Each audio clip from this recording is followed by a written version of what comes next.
You're watching Pulse for the 9th of November, and it's time for some StarCraft news.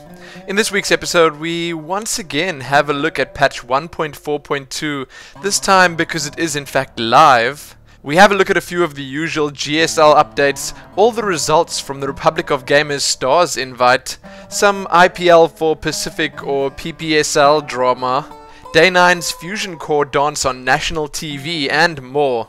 Let's get started.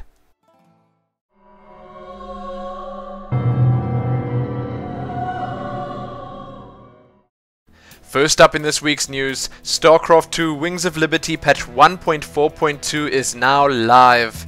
This is, as you all probably know by now, we have been talking about this for a couple of weeks, a pretty small patch. There's not that much in here, but the few balance changes that Blizzard did make are pretty big.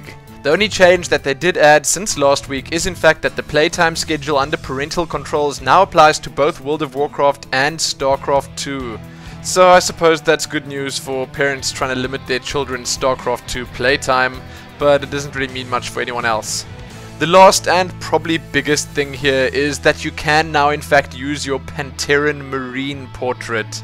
That is, if you did purchase the BlizzCon virtual ticket on your Battle.net account. And yes, I suppose it does look pretty cool, and it was expected that it would be something Mists of Pandaria related. So you can, as usual, see those patch notes below, and I'm not going to be covering them in full here because I have been talking about them for the last 3 weeks. Let me know what you think about the patch notes, and more importantly, let me know what you think about the PanTerran Marine. With that being our sole piece of general StarCraft 2 news, now we can move on to the GSL updates. Starting with the Code S, we did have a look at a couple of these groups last week, but we can just briefly cover them all again. In Group A, MMA and MC are at the top.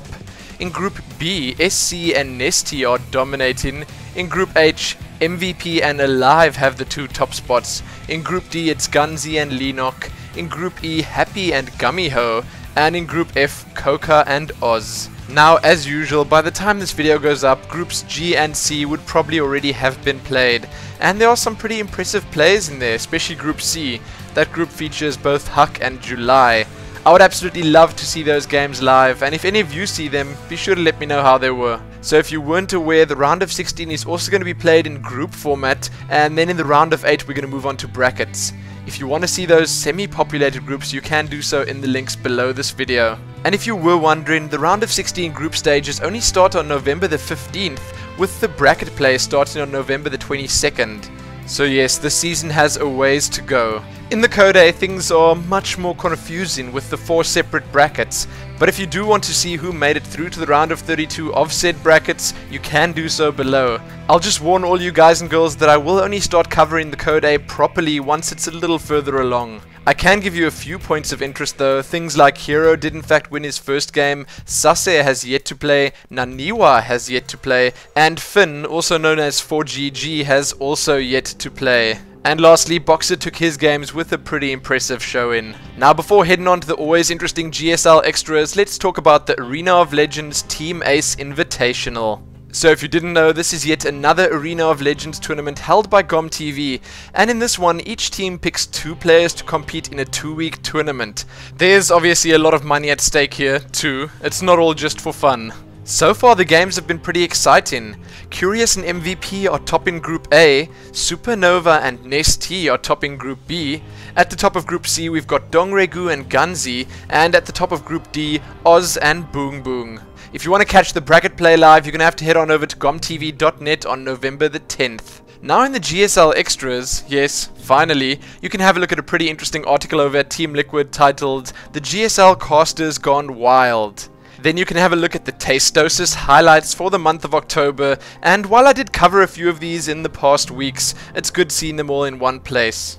You can find it right here on YouTube. Then you can have a look at StarCraft 2 Ready Action. This is a multi-themed daily show that's being produced by the guys over at GOM TV, and it's been hosted by various Korean casters and commentators, and it seems like players too from the GSL. OGS MC is in fact featured in the first episode, so all you fanboys out there, you'd best check this out. Sadly, that's all there is in the GSL news, but now let's have a look at the Republic of Gamers Stars Invite results. If you weren't aware, 8 of the best StarCraft players in the world were invited to battle it out here, and yes, only 8, it was pretty small. That's usually how invitationals are.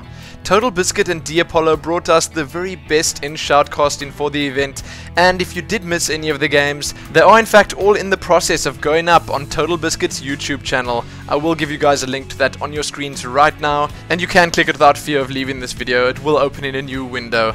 Anyway, the players were Huck, Alfie, Demaga, Select, Idra, Sho, Whitera, and Rhett. Now I'm going to go out and spoil this for you guys and say that the finals were between Greg Idra Fields and Kyung Hyun Select Ryu. They both obviously took down a bunch of really good players to get there, and in the end Idra took Select down with a score of 4-2. The top 4 of the event were Idra, Select, Alfie, and Whitera. Pretty impressive stuff, and if you want to read more about what went down at the event, including show matches, seeing what the prize money looked like, and everything else, then you can in fact do so below. You can also find a link to the replay pack, and as I mentioned, Total Biscuit's YouTube channel where all the VODs should be up shortly. And if you were wondering, Idra had to take down Shio, Whitera, and then Select to win this. It was not an easy run. So read more about that and find all those links below. Now let's have a look at the tournament and event smalls. First up in the smalls, have a look at a couple of NASL Season 2 stand-ins and read about the NASL Season 2 Grand Finals. You can read about a couple of IPL4 qualifiers. You can see the GCPL semi-finals between Liquid and EG. Have a look at a preview of ESV TV's Korean Weekly number 14 over at ESFI World. Read about the TT Esports Christmas Cup. And lastly, I thought I'd just throw a bit of MLG Providence in here for good measure. You can read about the event that is in fact happening from the 18th till the 20th of November below. Now in the first of the community news, we've got some drama. Yes, there always seems to be something happening. So as a lot of you probably know or have heard about by now, a guy who actually works in esports named Gus Ledesma organized and ran PPSL. Now before going into this, I will tell you that I don't really know that much about what's going on here. It's all just way too confusing, and a lot of you probably know the details a lot better than I do. So the PPSL was a qualifier for the IPL4 and it happened down in the Philippines. A lot went wrong at this event. Apparently players that were meant to be at the tournament were swindled out of their spots and their flights weren't paid for. They were then replaced by players from Gus Ledesma's team. It seems like the shoutcasting, stream management and everything else that went with it was totally subpar. Some shoutcasters were invited to cast at the event and no one was really told about this till the last second. People tuned in for Tasteosis and they got something much different. Apparently the Heroes of New Earth tournament that was meant to happen didn't happen, although the funds were actually meant to be there. People are saying that Gus organized the tournament with S2 Games and took the money for himself. A lot of other stuff went wrong, and it seems like Gus Ledesma was at the heart of all of this. From what I can tell, people are pretty much just saying that Gus Ledesma can't be trusted and his team, AZK, are just shady and unprofessional. It's not really the players' fault though, it's just the management of said team. I must point out that this doesn't really have anything to do with the IPL or IGN, not in that sense at least. They chose someone to host their event in Southeast Asia and they did issue an apology saying that they made the wrong choice. As I said, I'm not going to go into too much detail about this, but below you can read every single bit of it, including all the drama that happened, the IPL guy's message and apology to the community, what exactly Gus Ledesma did, and much more. Again, read about this below and be sure to leave a comment if you know something that I don't, or if you feel it's just something that the people watching this video need to know. Now though, onto something much happier. So this is pretty much just a quick mention, but it seems like Artosis is going to be a daddy. The tweet revealing this read, "Hey all, my girlfriend is pregnant. Dadtosis 2012. 18-year countdown till the greatest StarCraft 3 pro gamer of all time?" Yes, that seems to be the case. So send him a quick congratulations tweet if you get the time. He is in fact at Artosis on Twitter. Now a couple of smaller pieces of news. Apparently some guy asked his brother to do the Fusion Core dance on national TV. That is in fact Day9's signature dance move, and his brother did do it. So you can watch that entire video right here on YouTube. It is in fact well worth checking out. Then you can have a look at StarCraft 2 mixed with Neon Genesis Evangelion. Yes, I don't even know how this happened, but it did, and it's right here on YouTube. Have a look at StarCraft Episode 2 from the guys over at the IPL. Yes, even more StarCraft 2 blunders, brought to you by Cat's Pajamas, Pain User and HD StarCraft. Here's a pretty amazing image of Day 9 playing Amnesia. You can see it in full size below. Have a look at a beginner's guide on how to survive TVZ. And yes, this is one you're actually going to have to open to be able to read. And lastly, it seems like Liquid Sheth will be joining Total Biscuit on the next episode of Showcraft. That is in fact happening on Wednesday evening. With all of that done, let's head on over to the community smalls. First up in the smalls, over at the official site, have a look at some BlizzCon 2011 photos.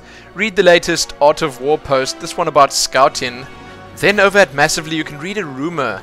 The senior Titan designer has apparently been laid off by Blizzard. YouTube has invested quite heavily in IPL and esports. Check out a couple of Team Liquid website improvements. Then you can read how Major has signed with Check 6 and aims for MLG Providence. Desro has joined and Imager has sponsored Team LGN. Sickness, formerly of Team Nix, has joined Team AZK. Read a Meet the Team post about Stephen Destiny Burnell II over at Quantic Gaming. Check an interview out with Mr. Chai on StarCraft 2 in Korea and around the globe. Have a look at Ask a Pro featuring White Raw. Liquid Sheth has answered community questions, a lot of them. Read about the CSN training camp. This is to prepare Violet for MLG Providence. Read Box's opinion on Stefano. Check out some MLG Orlando photos and interviews. Yes, these are a little bit late, but there are a lot of really good ones here. Read a pretty interesting post over at Team Liquid about worker rushing. You can find a Xenix Yong replay pack below. Remember to check out the new weekly show Mousetrap. You can see its official thread on Team Liquid. And lastly, have a look at a couple of Team EG players facing off in Marvel vs. Capcom 3, not StarCraft 2 this time. Sadly, that's all I have for you in the StarCraft news this week. Check the description below this video for everything I spoke about, and remember to check back here soon for more news. Most importantly though, happy StarCrafting.